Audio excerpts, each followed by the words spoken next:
It's time for Class Racing Today, the podcast for the NHRA class racing fan.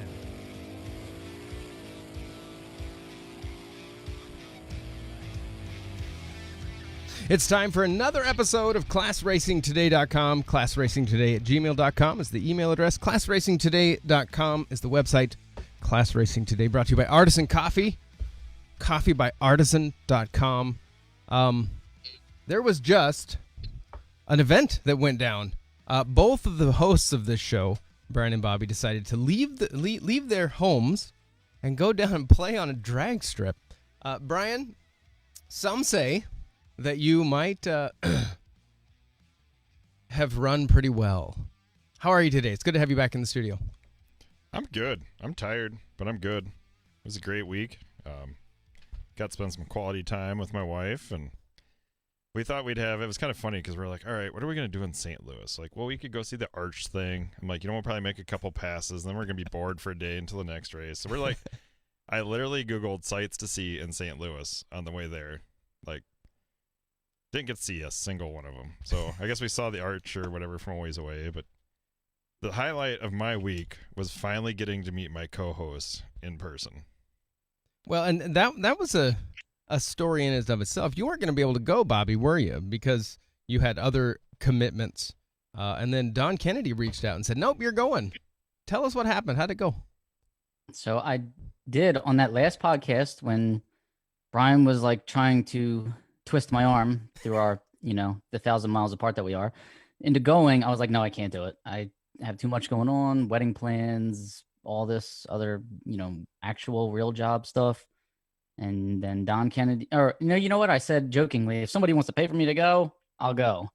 So that's exactly what happened. Don Kennedy of Haggerty Insurance reached out and said he would sponsor my trip down there. He thought it would be a great thing if I went down there and did the interviews of the drivers, which I did. I had a great time doing it. I learned a lot doing it, and I learned a lot about the drivers. It was a blast. I had so much fun. I just for not racing, it was the most amount of fun I could possibly have. So I'm so glad I went, and I mean, I got to meet today's guests. I might not have otherwise met them among 100 other people. So thank you, Don Kennedy. And if anybody needs race car insurance, trailer insurance, reach out to Don Kennedy. He really does a lot of business. A lot of the racers there are his customers, and it was really cool to meet them and have some new ones actually come up to our trailer, and he got them hooked up with some race car insurance. That's cool. Now, Bobby, come on. I literally said my favorite part was getting to meet you, and you said your favorite part was getting to meet our guests. Like, I would have to agree. I'm going to change my mind. I think finally getting to meet the legends from PMR was the highlight. It was possibly one of my best licks down the track, so that part was pretty cool. But hey, who's counting? So yes, when I did meet Brian, it was like what's that? Vacation, National Lampoon's Vacation, where we were running to each other. Dun, dun, dun, dun, dun, dun, dun. I was thinking more like it was like the old Arnold Schwarzenegger, Danny DeVito movie, Twins. Did you see somebody put on our Instagram? Bobby looks a lot taller in the podcast than in person or in the picture.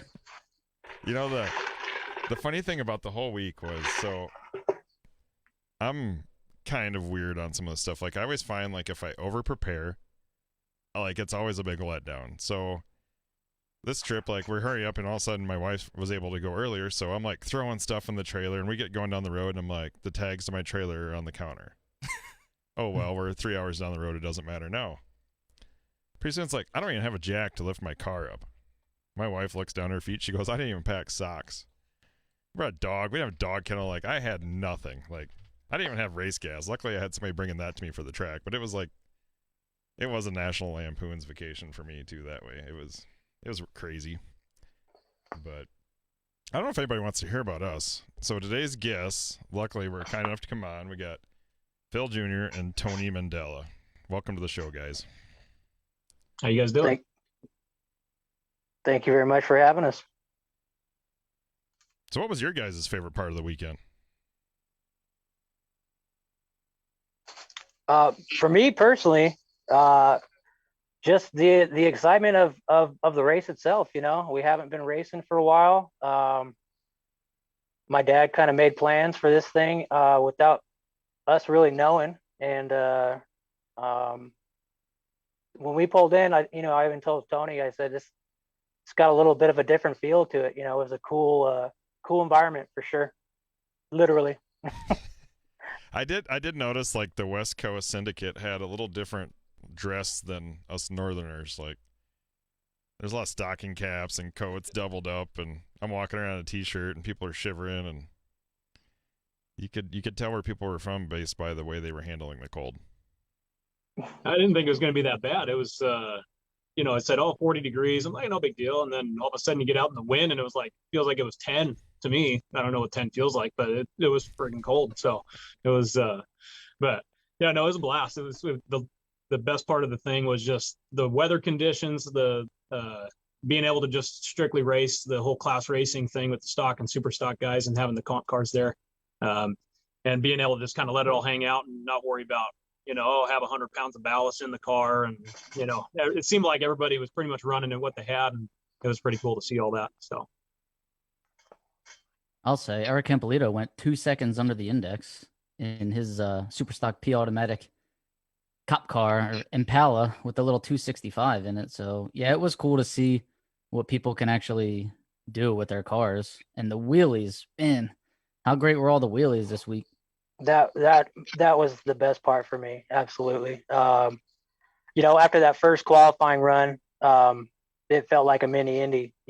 Car wasn't really hopped up. It was just cold enough, and the conditions were so good that it was something else. So the very first hit, I almost had to take my foot off the gas. But after that, it was all fun and games. That great white whale was working pretty darn good. I will say that thing was launching hard. It was, and it was a fun ride for sure. Always is. The car I was driving of Jim Metters, the thing is not used to doing a wheel stand probably more than about 2 feet off the ground. So that thing was a wake up. That car was probably in shock all weekend and going, "What are you doing?" And making this big old wheel stand came crashing down. I discovered 2 missing core support bolts. I don't know if I left them on the track or if they got left somewhere else, but I had to put some core support bolts in. So Brian, well, all three of you guys, you did the you guys got to race. I didn't. I was running around constantly. I didn't even get to watch too much. It was like I was interview somebody, ticket to my home base, which was actually Don Kennedy's trailer. He gave me a golf cart to use. He gave me generator power and a Wi-Fi connection. So it was get an interview, go back to his trailer, cut it up, edit it, get it over to Mood Media, get back out there, get an interview, and that's all I did. Those 3 stops all day. But tell us more of like what was the race procedure, like what was the registration like how did everything work? Was there a tech guy there? Like what? I don't know anything. I felt like I was so out of the loop this week. Well, you did a heck of a job, Bobby. I'll give you that. We went back and looked at all those interviews that you were doing, and for all the work that you put in out there was pretty amazing. So thank you for doing that. The procedure was cool, man. It was smooth. It was we had tech. There was definitely tech going on. I got checked in the first qualifier or second qualifier for something. They were looking for something around the brake pedal area, and then they checked belts and stuff like that. After each round win, you had to weigh. It felt like a really legitimate race for stock super stock, and at the same time, it was operated with ease. So you went up to the tower, you checked in, you filled out your tech card, you sat down with Mr. Dave Lay himself, and figured out what your weight was, make sure all your numbers are right, and off you went. Was Dave Lay there? I didn't see him. I guess I missed him. But he was there in the tower in the beginning. At least I think it was Dave. Pretty sure. All right, cool. So, you got weighed after every pass. You just said that's good. So yeah, up and legitimate. That's what we like to hear. Yeah. Yeah. And the track conditions. Now, like they said, it was so. I'd never raced somewhere where it was literally there was not a single cloud in the sky for 3 days straight, at least. Right? I got there, I think Tuesday. I think there was a test and tune night where it sprinkled a little bit on and off, and then after that, there was not a cloud in the sky for the rest of the week. But it was 47 degrees, windy, like Tony said, very cold, and cars just had not seen that kind of air before. I mean, I was helping Don Kennedy run his super stock car in between cutting videos, and we didn't have, metering rods small enough. We couldn't richen the car up enough to get the optimal like mixture, the air fuel ratio that we were hunting for. I mean, it was just the air was just too good. Yeah, no doubt. There was a lot of Just gotta clouds. yank those metering rods out and throw them away. There were a lot of clouds in the air after my car went down the track with burning oil and consumption of whatever. It was kind of a hot mess, but I was watching the video. I'm like, holy cow. It was like fog city. That's how I was going so fast. I was just trying to fog out the fast cars. Yeah, somebody I interviewed said your buddy Brian's car is probably killing every mosquito in the area right now. So at least that's good. Yeah, it's gonna have to get tore apart. It's not, something is awry there. I don't know if it's oil tension or something in the ring tension or something's not quite right, but it just kept doing the same thing over and over. So I'm not gonna change anything. Yeah. I just thought that was part of your plan. Smoke them out and then go down the track. Poofing out the same exact amount of smoke every time it went down. The thing was like deadly to the to like 100th of a second almost every single time. I'm gonna get some It's a serious new hate form mail of from the spot EPA. dropping. Just look for where the clouds are at, right? Yeah. Unfortunately, you couldn't poof that smoke over in front of your opponent's face. It was just going to the guy in the burnout box behind you. Yeah, I'm guessing the EPA is gonna come send me a letter. But Oh, you're in trouble. You are in trouble. You can't race in California. Don't even think about entering a race out there. Don't come out here, man. Don't destroy our ozone. So let's get into our guests here, Tony and Phil Mandella. Now, Phil's the older brother. Tony's the younger brother. You guys both work at Phil Mandella Race Cars, correct? Yep. So can you guys tell us, let's start with what you do at the shop. What are your job titles and descriptions, if you will? So I kind of oversee all the operations. So we've got a full race car shop and we've got a full speed shop. So we kind of break them apart into the two. The full speed shop, we've got in stock parts and components from Holley, MSD products, ARP, XRP fittings. So we've got a lot of inventory. We have two guys that just do parts all day long. And then in the back shop, we've got about 6 of us in the back doing full-time fabricating, from sheet metal work, full tube chassis cars, to putting anti-roll bars on the back of cars, or installing shocks, doing wheelie bars. So anything and everything from the ground up to completion. So the back shop's really busy and everything there. And I kind of oversee all the projects, just making sure things are staying on target, on time, and making sure all the bills get paid and the numbers, money's coming in, money's going out, and all that stuff. And then when I get enough time, I'll jump back in the back and do some sheet metal fabrication and wiring and plumbing. So, Philip, you can go into your deal now.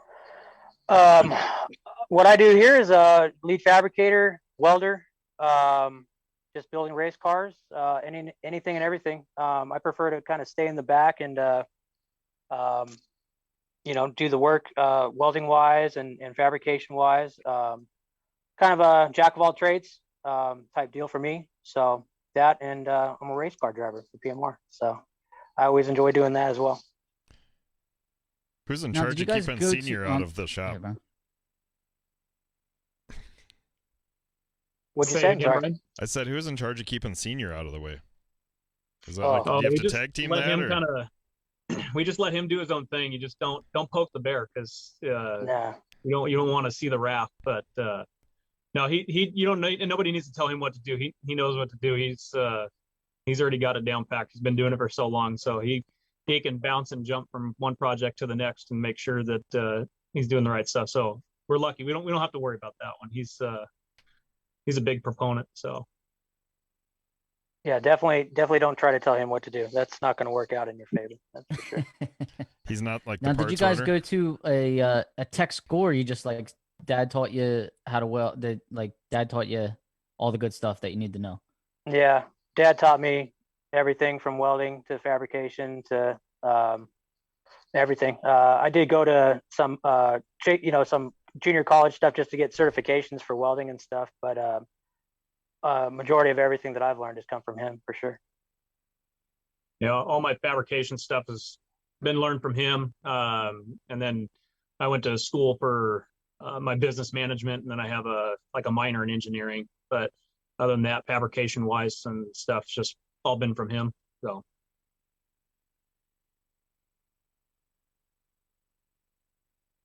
I feel like every time I talk over Brian, so I was giving him a shot right there. I can't see you, Brian, so I don't know when you're about to say something. Where'd he go? I'm still here. Oh, there he is. All right. You're gonna have to be a little faster than that, Bobby. You know, you're the professional interviewer, so I'm just sitting back watching anymore. But how many cars do you guys work on at a time there? Like, do you got 3 or 4 you're waiting for parts, or have you guys had a lot of issues with that, with the whole COVID thing this year? Or? So we've got in the back shop, we have probably about 22 active projects going on inside the shop. And we've got about 40, I think it's like 42 or 43 cars waiting to come in, all different levels. Some are complete cars, some are little upgrades, some are just roll cages. So we've got a big list of cars we're trying to get through. We've got a big list at the shop. And then, so yeah, we got a lot on our plate to manage at one point. What's the average? What's the waiting period like? Are you taking stuff? Are you full for the year? It depends on the complexity of the project. So the longer the term the project, so if it's a full build, right now we're 6 to 8 months out from taking the next like long-term project on.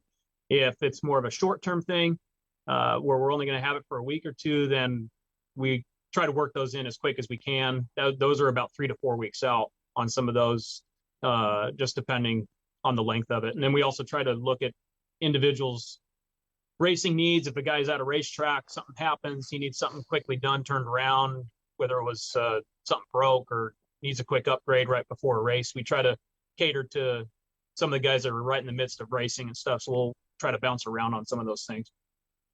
You don't have like loaner cars, so like I could drop my vehicle off, have you fix stuff, and you get one for me to race while I'm at it? It's on the wish list. We've had multiple requests for that. That's still in the works. So That's a great idea, by the way. I'll take the great white whale. Yeah. I would say I'd trade you for a Ford ride, but I don't know if I could do that. Oh yeah. Oh, I did get a criticism about my interviews. They said I should have been neutral instead of favoring the Fords, which I don't think I did. Motor Mania told me I did 36 interviews for them, and 4 of them were about Fords. So There you go. I I apologize. fair to didn't me. know you were a Ford guy up until I saw your giant banner in the background today. So See, I was completely neutral. Thank you, Tony. Just Well, concreted my point there. You never see him in the No, you winter did a heck of circle, a so you don't job. have to worry about that. What'd you say, Brian? I said they never see your car in the winter circle, so it's hard to know what you drive. Oh, man, that's brutal. There's the Brian that we all know and love. No, it was fun to hang out at the race, and it was funny. Everybody like, oh yeah, I listen to your podcast, and I'm like, I tell my wife, I'm like, I think I now know how Tom Cruise feels when he goes to the shopping mall. Like everybody knows who you are, and you don't know anyone. But that was I don't know. Are we that's that maybe famous a little now? bit of a Wow. stretch. But the one comment I heard is we never get to hear enough personal about our guests. So, like, tell us something that the world doesn't know about the brains behind PMR. Like, what are your hobbies when you're not building race cars or racing? So you man, want that's to a go tough one first? right there. That's we're getting deep. Mhm.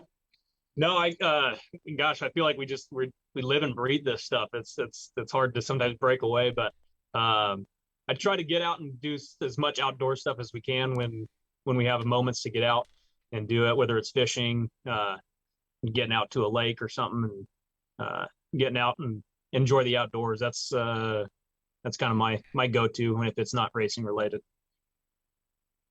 I would say I'm pretty close second to that too. You know, I've been taking on smoking meats lately. I got a new smoker for my birthday, so that's a fun new hobby for me. But like Tony said, it's a majority of our life has been racing. You know, we live and breathe this stuff, and you know, sometimes it can be a little overwhelming at times, to say the least. But you know, when we get to go out and do things like we did, you know, this last week, and race together with everybody out there, and all of our friends and stuff like that, you know, you can't beat that, you know. So I'd take this life any day over pretty much anything else. You know, there is plenty of room at the racetrack to smoke meat at the track for supper.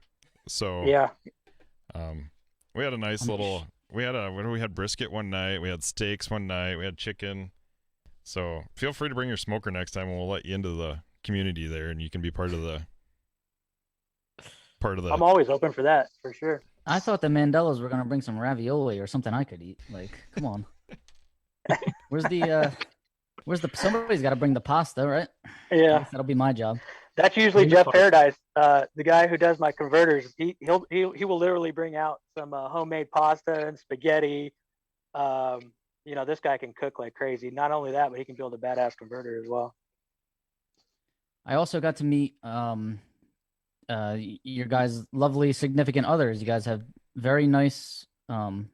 Phil, you have a very nice fiance, and Tony, you had a wife there, and they were your little kids running around the motorhome, I think, watching Frozen, and you guys fed me one night. It was nice to get back to that, you know, racing atmosphere that I am kind of used to, you know, that I was used to pre-2020. So it was, you know, you guys have good families. So you got that going for you. You guys didn't even mention that in your personal question outside of racing. Shame on you. Shame on us. The way I remember when we were feeding you is that you were watching Frozen and the kids were running amok, running around and crazy, and you know. I was like, kids, be quiet. This is my favorite. No. We had to get a pillow for Bobby to sit on so he could see the TV.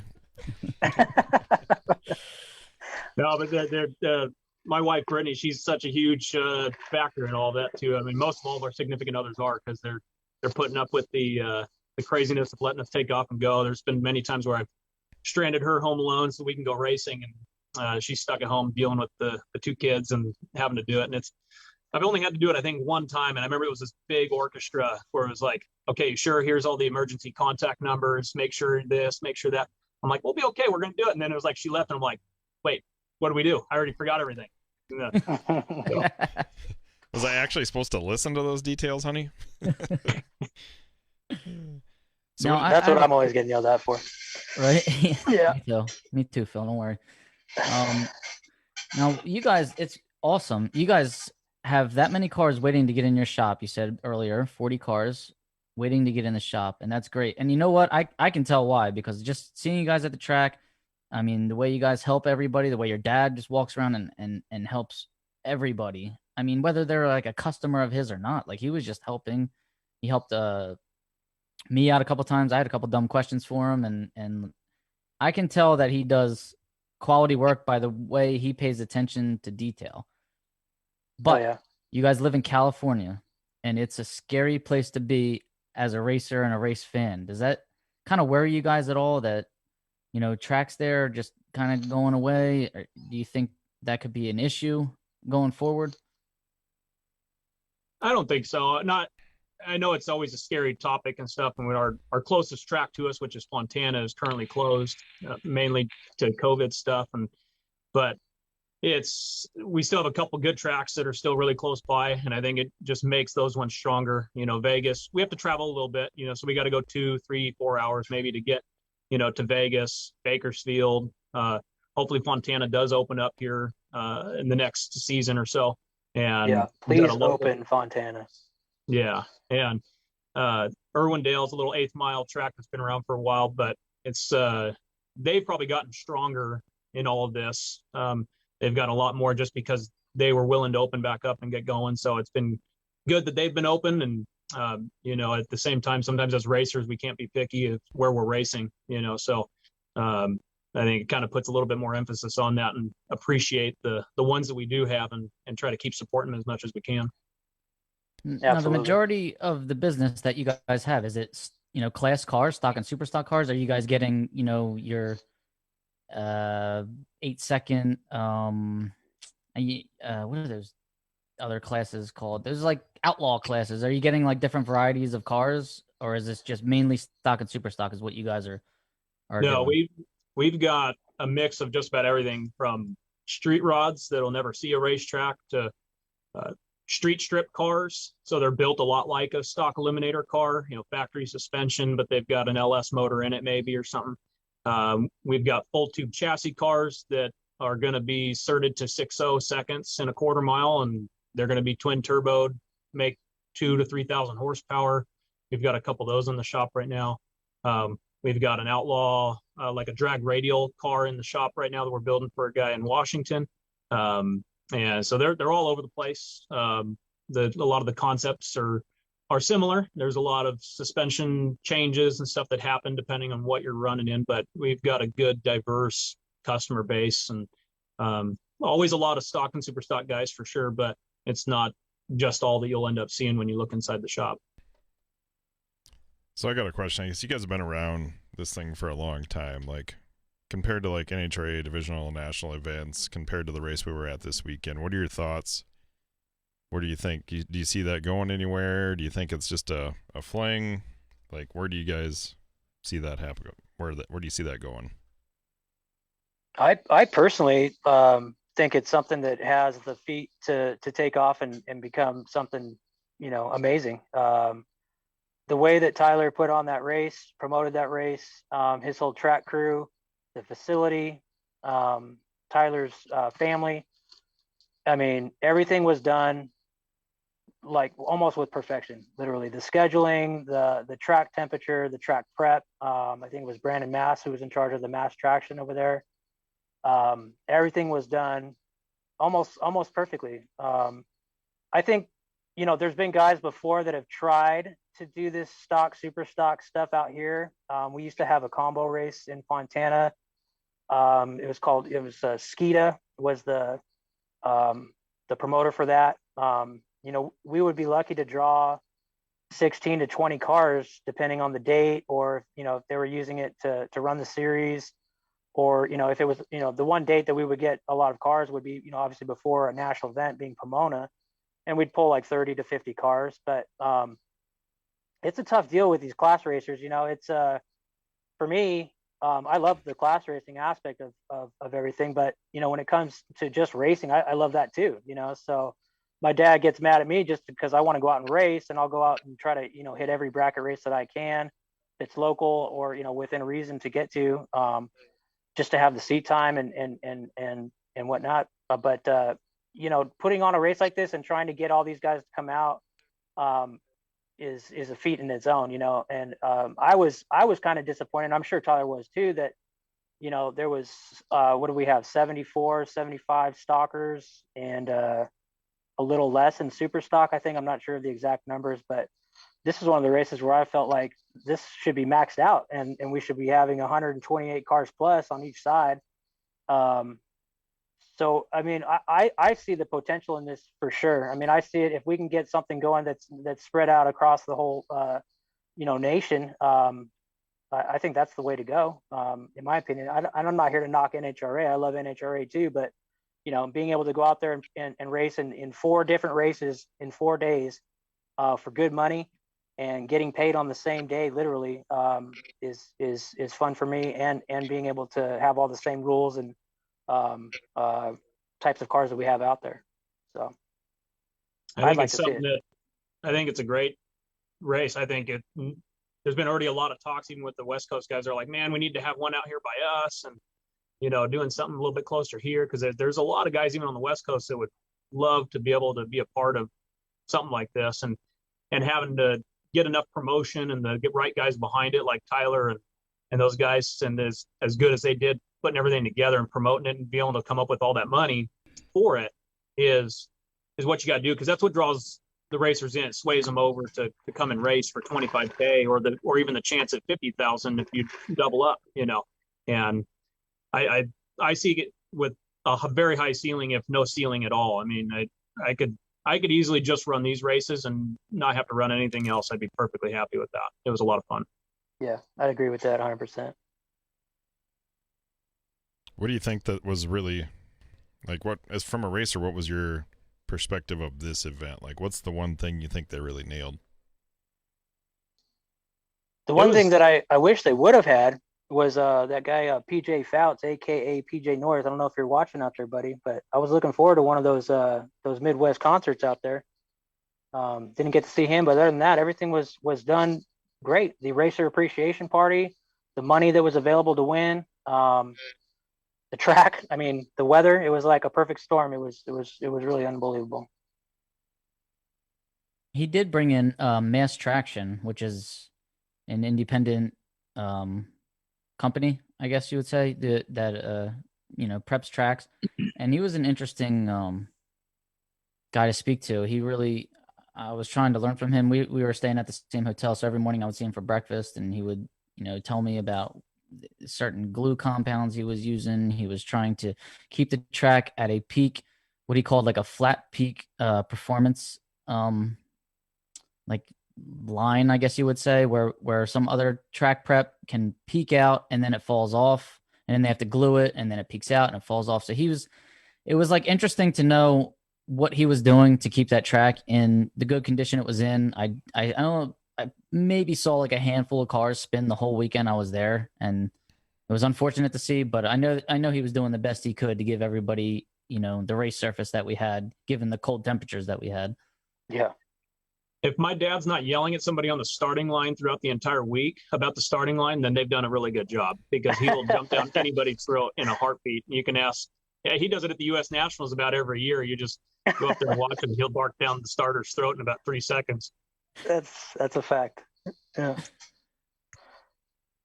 And then speaking of the big money, Tony won some big money at the second race. You won that 5K. It was called a consolation race, but it really, anybody could enter it, which was cool, because then you could double up, you could get more seat time, you could get extra hits, you could try to win, that extra money.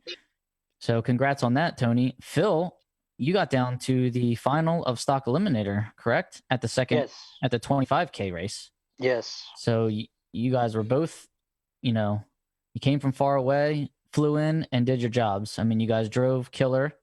And then on top of that, side note, Phil, you just won $5,000 a couple weeks ago in Irwindale, correct?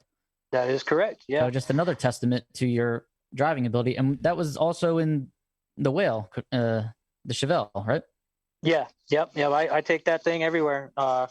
Bracket races, 8th mile, quarter mile, whatever I can get my butt in that seat on. I'm going to try to be there. I try to help support any local track that I can get to. I've been to Verona a few times, Irwindale a few times, and obviously Fontana. That's my home track, but they've been closed down since this whole pandemic thing. We're trying to get them and figure out some information from them.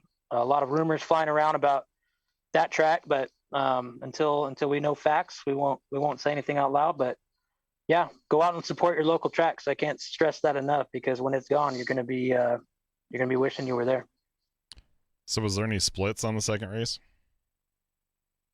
Yeah. For ours, there was. We split it 4 cars. We did what did we do?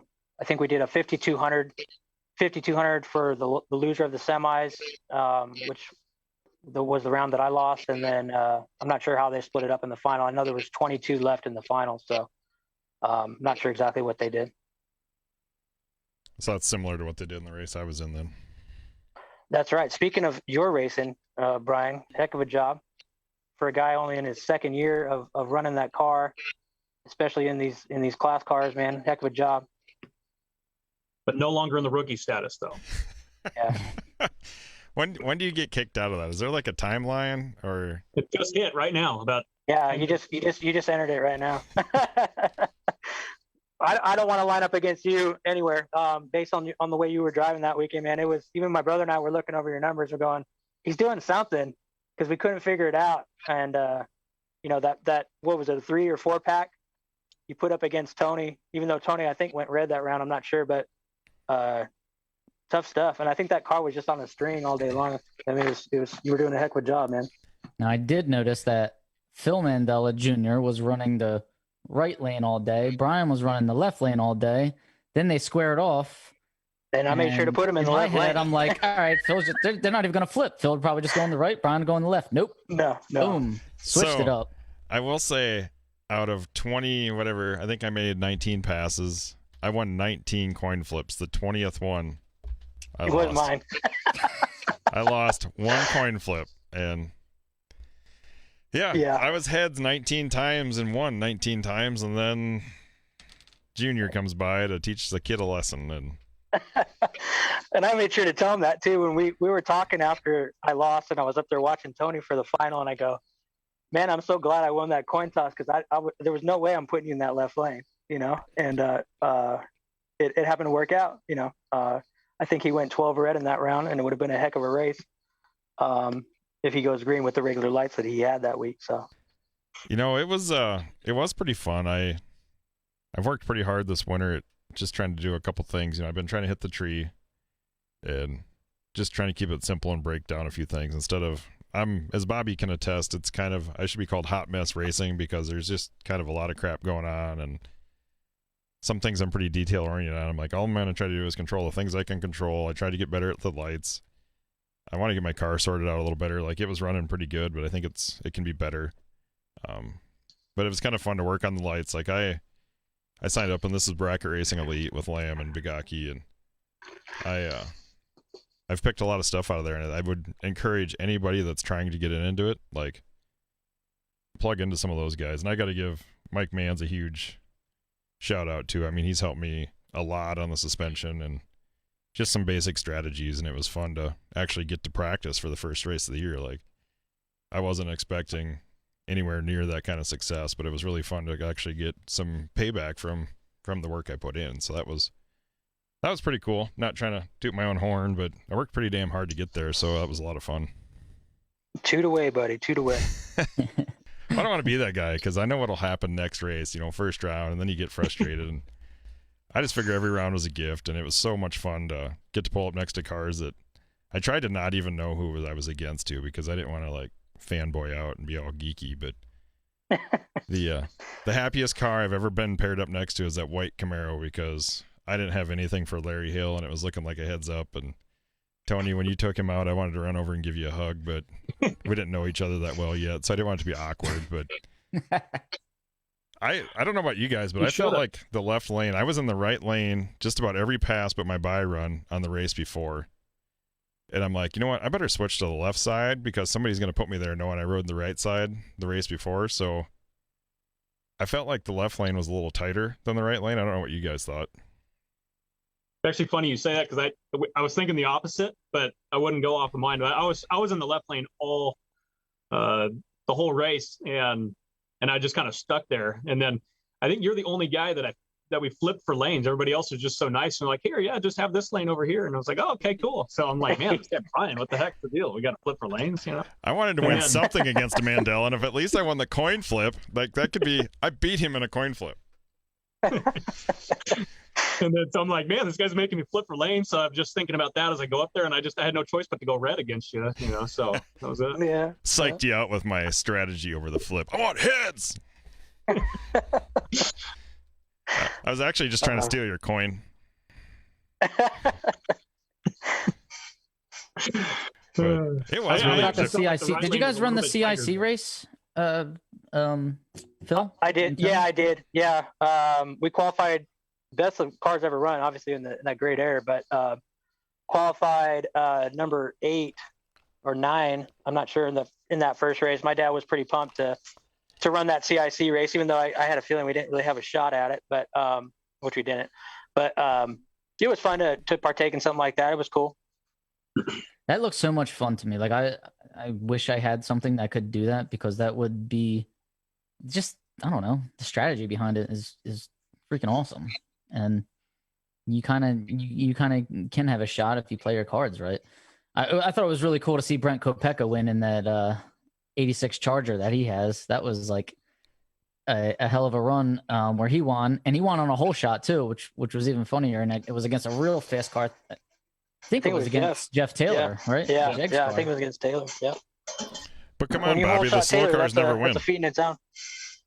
It was very difficult for the Motor Mania cameraman, because if you watch that race, he had to zoom out so far because he's trying to keep Kopeka and Taylor in the same picture. It's like he was flying out into outer space, and then he was able to zoom back in. I didn't think he was going to keep them both in the picture, but it was an awesome race, and it was fun to watch. And congratulations, Brent Kopeka, on your CIC win. I thought slow cars couldn't win, Bobby. What's that? I thought you said slow cars can't win. Eliminators. They can win CIC races, though. Did you guys? You probably didn't watch that. One of the races I did see on Motor Mania, I think it was the Ranger pickup versus like the wagon, like the Pinto wagon, and it was so funny because when they actually switched like the camera angles, you don't see anything. It's just a bare track, and then they come on like the cars were so slow they actually were completely off camera for a second. That was pretty funny. Pinto wagon W Stick. He put up a 2-pack on Friday, I think. Yep. That was amazing. And then the two brothers, Travis and Ellis, they had to race each other in round 3. And I believe Ellis won with the truck. He went like dead on with a 0. He went dead on a couple times with that 1590s, I think was his dial in. It was Yeah. He took out a couple copos, I think, that second main race. Dropping dead on with that thing. Pretty crazy. All right, I changed my mind, Brian. Yeah, slow cars can win the eliminator too. Hey, can you? Those have got to be the funnest races to watch, though. When you got the 9-second Copo and then you got the 17-second car, and you're like, "There's just no way this is going to work," And then he catches them somehow at the last second, and it's like, "Wow, it's cool." I was at a national event on like a Sunday, and do you guys remember the Gremlin that was racing this past weekend? Yeah. At the race, Eric Murrayfield was driving it, but before Eric Murrayfield had it, Ed Fernandez had it, and it was like Saturday or Sunday at the Keystone Nationals, and the place was packed, and he had to race some fast car, and he was halfway down the track, and the fast car never caught him. He got the win in the Gremlin, and the whole place like erupted. It was so funny to see. It was so cool too, because like the whole place cheered for him when he won. Like you thought it was like a pro just went down and made a 3-second run or something.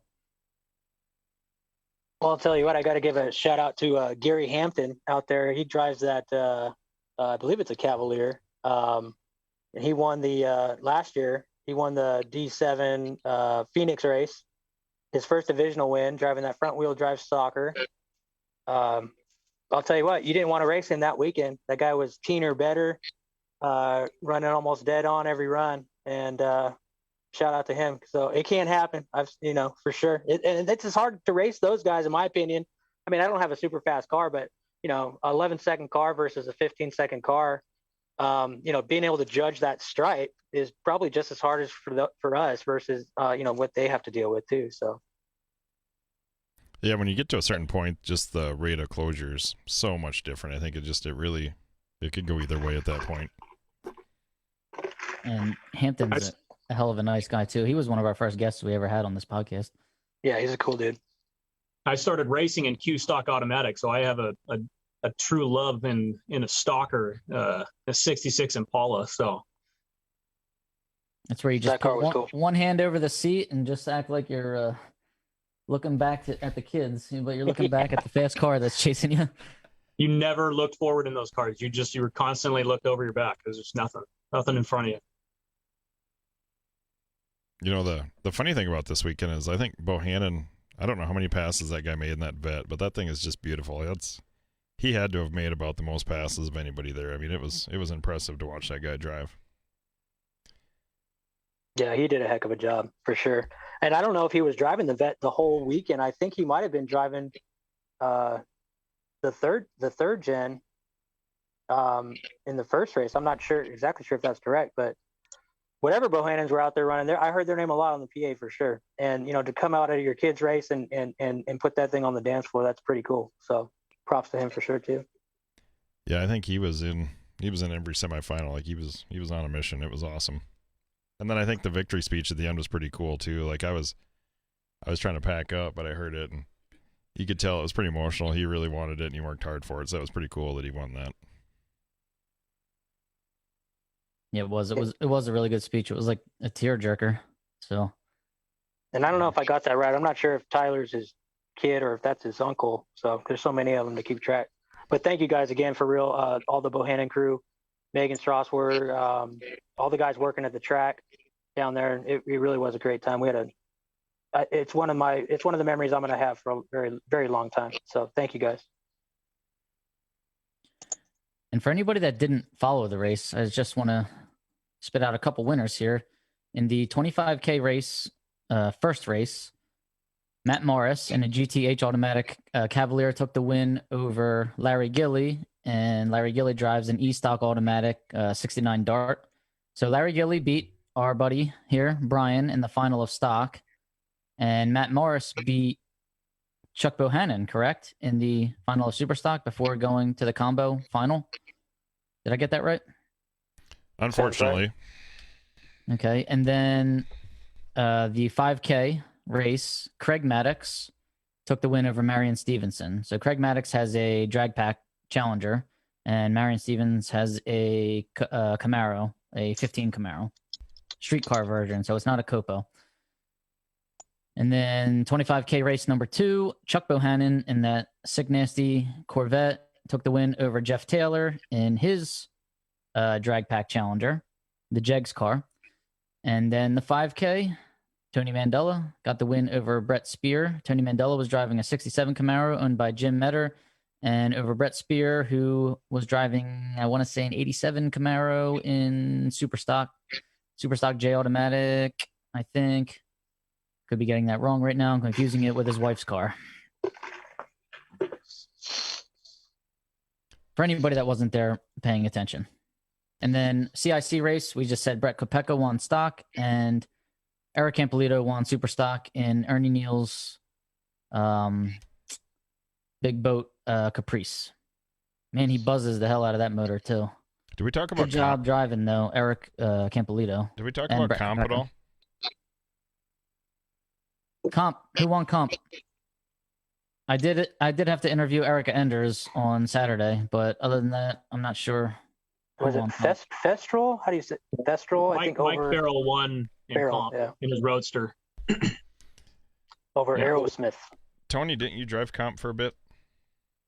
Yeah, I've been racing in comp for the last probably 5 or 6 years. This last year was the first year we didn't, just because of COVID and stuff. So I drive for Randy Jones normally out here in the West Coast, and we've got a 3rd gen Camaro that we run an A super modified automatic. So yeah, normally behind the wheel of a comp car. I've started out in super stock and then got into comp, and so I've been kind of deep into that for a while, and so it's cool to get back into a stocker. But yeah, comp has got a special place in my heart for sure. What are the similarities and what are the biggest differences? Like, I mean, I can only imagine. It's awesome to watch them. I mean, that's high horsepower. It seems really high maintenance, but are they pretty forgiving, or is there a lot more tuning to make them go down the track? Or obviously the faster you get going, the more you got to pay attention to a lot more of the details, especially suspension wise. You get a little bit less leeway on suspension setup. So if you miss on one run, then you're not going to be, you're either not making it down the track or you're overhooking and it's getting out of control. And so there's a lot less window there for margin of error. As far as the similarities, it's pretty much a high-speed bracket race, because the idea is still to cut a light and make it tight at the finish line, except you're judging these cars. You might be only going 160 miles an hour in a class in comp, and then you got a guy that's chasing it down at 220. So you got to try to look over your shoulder and figure out, oh, can I hit the brakes or not hit the brakes? So there's that aspect of it. Qualifying position is very important in comp. With us, it's been small fields, unfortunately, and hopefully that'll change. But the smaller the field, I think the tougher the racing is, and you have to really pay attention to where you're qualified at. And at the end of the day, it's you do get that forgiveness of, okay, well, I took the stripe by too much, but I'm not going to break out. But your index is going to feel it come Monday morning, because in NHRA stuff, and you go too fast under your index, you get permanently hit. so it goes away and it disappears forever. So I wonder how that would work in Oh. stock, if that would be a good way to handle some of the horsepower stuff. well, Ooh. you have it a little bit because you got your automatic horsepower factoring system. So like if we were to run this race that we just ran, at an NHRA event, there'd be a number of people that would be getting automatic hits because they were already over. I don't remember the number now off the top of my head, but I think it's like 120 under or something.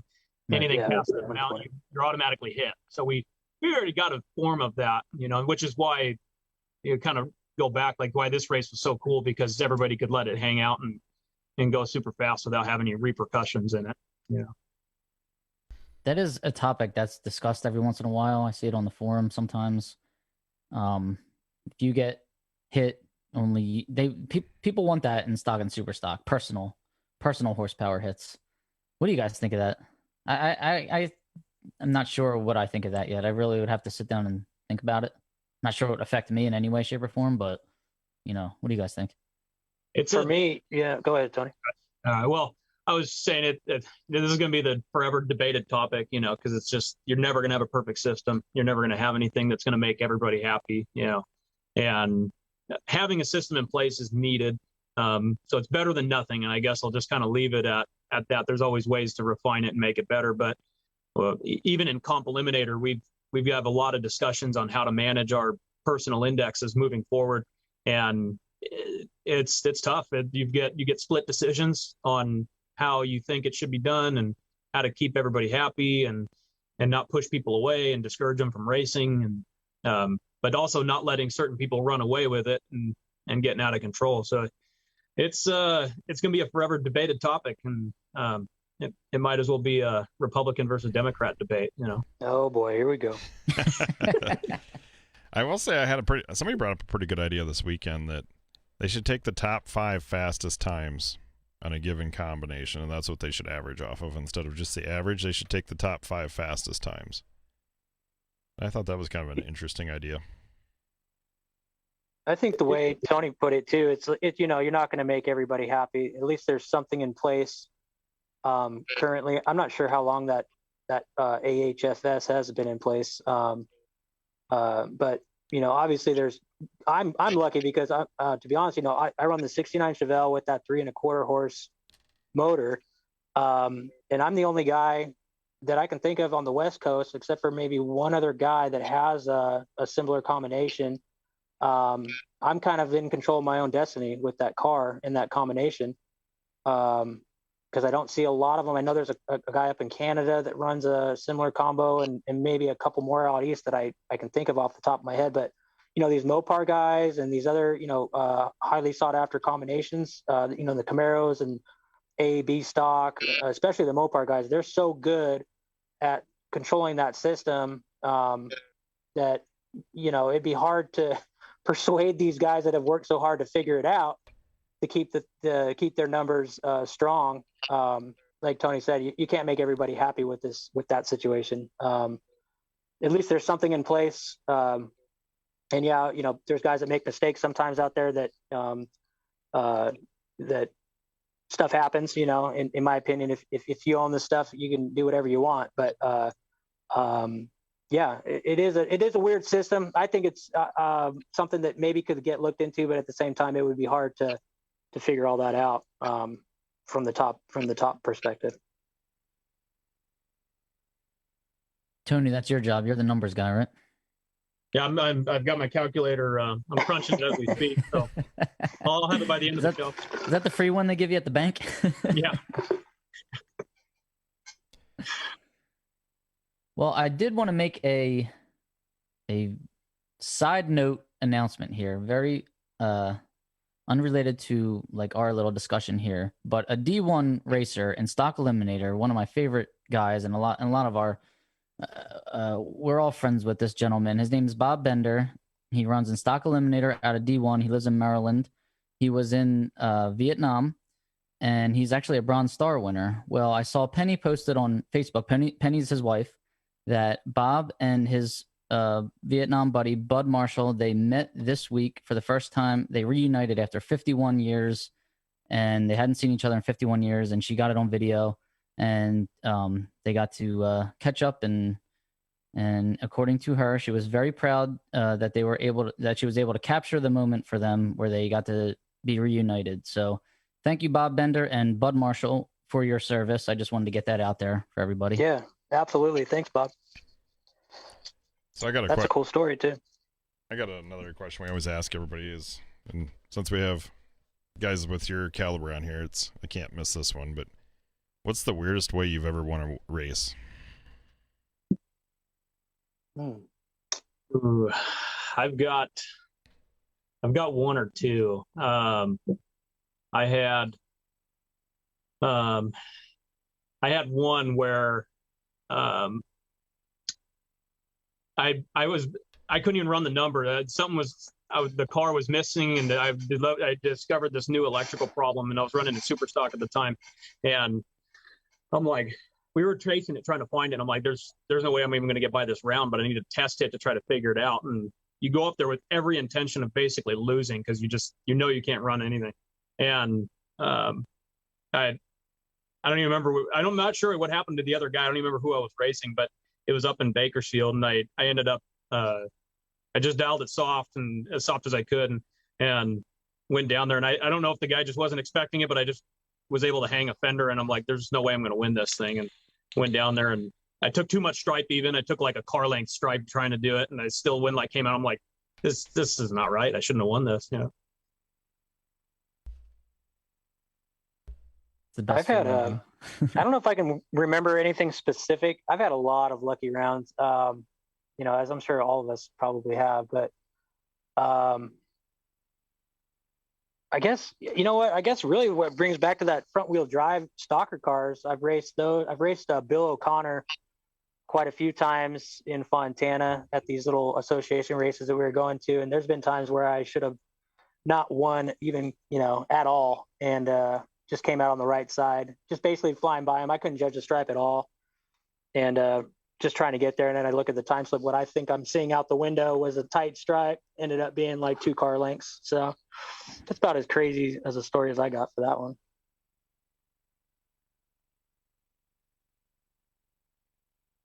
What's one rule you'd like to see changed?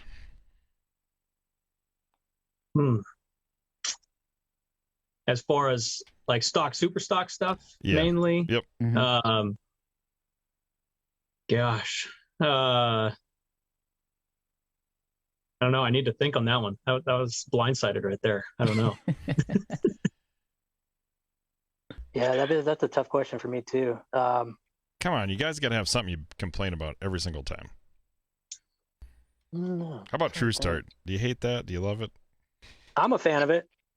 I'm a fan of that for sure. I know the old timers, there's a lot of them that don't like it, and a lot of the fast cars don't like them because they feel like that's the advantage that you get by driving the faster car. I like the way that Kyle Seipel and them and Biondo and them started with that True Start deal at their races, and I've raced at a couple of bracket races where True Start's in play, and I like it. I think it's a fair deal.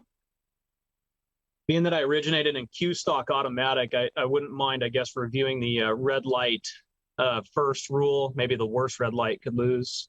I'll vote for the slow guy there on that one.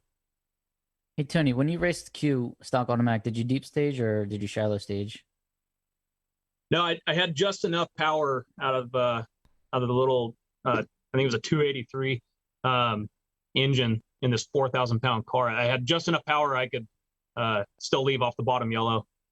I was experimenting with a little tiny tires, so then it really looked funky with that big old car, but I was able to still react a little bit off that bottom down there. Yeah, deep staging was going before I got into stock. I didn't get into stock and super stock till 2009, so I think it was gone by then. But I know. Yeah, I think that was the Toby Lang rule from back in the day. Toby used to drive this car that I have now, the Great White Whale, and I think part of his thing was he was a deep stager, and when they changed that rule, I think they based it off of him, from what I've heard. Yeah, there's a lot of mixed opinions on that on the forums. Like some guys are like, bring it back, and some guys are like, no, it's for bracket racing. It's not for class racing. I don't care either way. If you want a deep stage, go ahead. I just don't don't care about like I don't care for them holding up the tree and all that stuff for it. But if you can get in there, go right ahead. I don't really give a shit. So you got the great white whale. Did you get that from Lang then? It was named that. Yeah, Jim Metter owned the car, and Toby drove for him. I mean, one of the most amazing drivers I grew up watching. You know, I always thought he was one of the best guys out there, especially on the D7 side. I don't know if he did race in D7, maybe D6. I'm not sure. D6 and 7. It was D6. Yeah. You know, I grew up watching him, and I always loved that car, even though he was, you know, he never hopped it up. He never really tried to be a go fast kind of guy. He was more of the guy that picked his spots on the ladder, and man, I think he had a single digit on that window almost every year or close to it, driving that car. So big shoes to fill with driving that thing now. But the game has changed so much, you know, from those years then versus now. I mean, you got hitters out here on the West Coast. I mean, everywhere really, but you know, now I look at guys like Lamb and Rizzoli and Mangus, and there's numerous others, C.W. Hofer. You know, just watching these guys' style and the way that they race, and the way that they can change their game plan on the fly, or what they're doing on the track is pretty amazing. So, for the record, West Coast racing way tougher than anywhere else in the country. Just stir up some controversy. Yeah, we'll get that one going. I you know, what would be cool is I think, you know, we have the All-Star program with the NHRA stuff. I think if we did something, you know, where you could have, you know, and you got the Summit program where you get your national champions and stuff. But I think that All-Star program could be expanded into getting a lot of the, or even putting on a race separately of all the, you know, the top guys out there and seeing them go at it would be fun to watch too. Well, if they do another class racer revival, I'd like to see them do a points by state. So let's do like a state by state competition. So we'll see the drivers from each state, who goes the most rounds, and then we'll see which state won. Yeah, absolutely. That'd be cool. Unless you're from California and bring like 6 people in the same truck. That's pretty much what we did this last go around almost. Hey, carpooling's a thing out there. I get it. Yeah. Ozone, man. You got to keep the emissions down. All right. How'd you end up? Smoky Bandit. Is there a story how you ended up with the great white whale? Just fell in the right place at the right time. I had just come back to working at the shop. I took a little hiatus out of here for a few years and came back, and Jim had it for sale for a little while. His son-in-law was driving it for a couple of years, and then he started his family and his business, so he kind of stopped racing, and it was there, and I kind of made the deal behind my dad's back, and it worked out. Jim helped me. You know, I did basically a half money down type deal and the rest on payments. And it was just a blessing, you know, because it was always been a dream of mine to have a car. You know, we have a race business. We're just so busy working on race cars. We've never actually owned our own for a long time. I mean, it's been quite a while. So once that deal got done and my dad found out about it, he was a little unhappy, to say the least, but in the long run, I think now he's happy that we got that thing on board and we're being able to do well in it. So. And your dad he's a fun guy to talk to, and he's entertaining. He's got story after story. Got a memory better than mine. I can't even remember what I did like 2 days ago, and he can remember things from like 30 and 40 years ago, like they just happened yesterday. Oh yeah, for sure. He's got stories for days, and they're good stories if you have the time to listen to them, for sure. Now, do you guys? I know you guys have a little help, and I'm sure you would like to thank a couple sponsors that help you guys out. Yeah, for me, Dice Performance Converters, Jeff Paradise over here in California. Thank you, buddy, for all your help. Maximal Racing Oils, they help us provide the lubricants for our vehicles. Mickey Thompson Tires, Mike Judson, their support is greatly appreciated as well. How about you, Tony? Yeah, the Mickey Thompson, big part of our program, have been for a long time. So huge thanks to them again. Maxima Racing Oil, same thing there. Jim Metter for me, because he provided the vehicle for me this last week, and so that was cool of him to let me do that. our shop, of course, PMR Race Cars and Holly Performance Products are also a big part of what we're doing, not just here at the shop and stuff, but just the services and products they offer and everything too. So Mark Williams. Don't forget about Mark Williams. oh yeah, Mark Williams. There's a lot to name, but we got is definitely the core group for sure. Well, awesome. I thank you guys for coming on, just talking about everything that happened last weekend and just some of your personal stories. And that's pretty cool. The first time I got to meet you guys, and I was just kind of blown away by how nice and genuine you guys were. And I just thought, you know what, we got to have you guys on the show. So I appreciate taking your time, and it was an honor to compete with you on the track. But it was even a friendship that I hope develops and I'll cherish. Absolutely. Thank you, Brian, too, man. It was a pleasure. One more shout out, of course, for Evans Waterless Coolant. Almost forgot about them. Sorry, guys. And my better half, Jackie Fitzgerald. Thank you for hanging with me this time on this crazy little ride that we're doing with this race car stuff. So appreciate you. Love you. Yeah, thank you guys for all that you do and taking time and doing this, because I know you guys got other stuff going on. Same thing with the Bohannons and all of TB Promotions, their whole team and everybody there. Like I said, super fun race. It was awesome. And thanks to my mom, Mary, and obviously my dad. They really keep everything together so we can do this stuff. And thank you, Mama. Yep, and for my wife Brittany as well, and letting us do it. So you guys really appreciate everything. So big team effort. So the other thing we have to hit while our listeners are still on, we just sucked them in by having really good guests on, so that way we get lots of viewers. But since Bobby was busy interviewing and I was busy going rounds, we kind of forgot that we have our Class Racing Today t-shirts. Ooh. And yeah, I was busy not selling them, and Bobby was busy not selling them. So if you guys want a Class Racing Today podcast shirt, we were wearing them. You might have saw them. There's what the back looks like. Absolutely. So we'll trade you. Everybody wants to trade.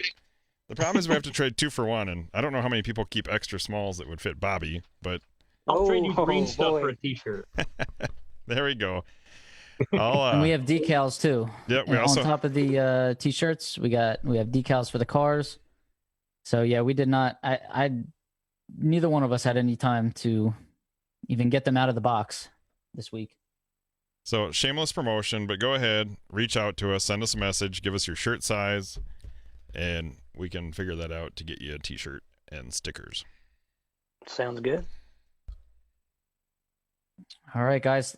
Thank you very much, Phil Jr. and Tony Mandella. We appreciate you guys taking the time. We know you're on the West Coast. We know you're still at work, and we don't want the boss to come yell at you guys. So we know you probably need to get back. And we appreciate you guys sharing your stories with us. It was great meeting you in person. And we hope to see you at the track again soon. Thanks for having us on, guys. It was a lot of fun. Yeah, thanks a lot. And I appreciate what you guys are doing too. This is a cool thing that you guys are doing for the sport. So we really appreciate that as well. All right. Well, everyone out there, Class Racing Today, we're classracingtoday.com. Give us a like, give us a share, give us a rating on Apple Podcasts. All right. We're on Facebook, as you're probably on there right now. YouTube, Class Racing Today. Thank you. Craig, take us away. Don't forget Artisan Coffee, coffeebyartisan.com. This is Class Racing Today. Thanks so much for listening. We're glad the weekend went well. Class Racers Revival. We'll see you on the next one. Work on those cars and get them ready to race. Have a good one. ClassRacingToday.com. See you guys later.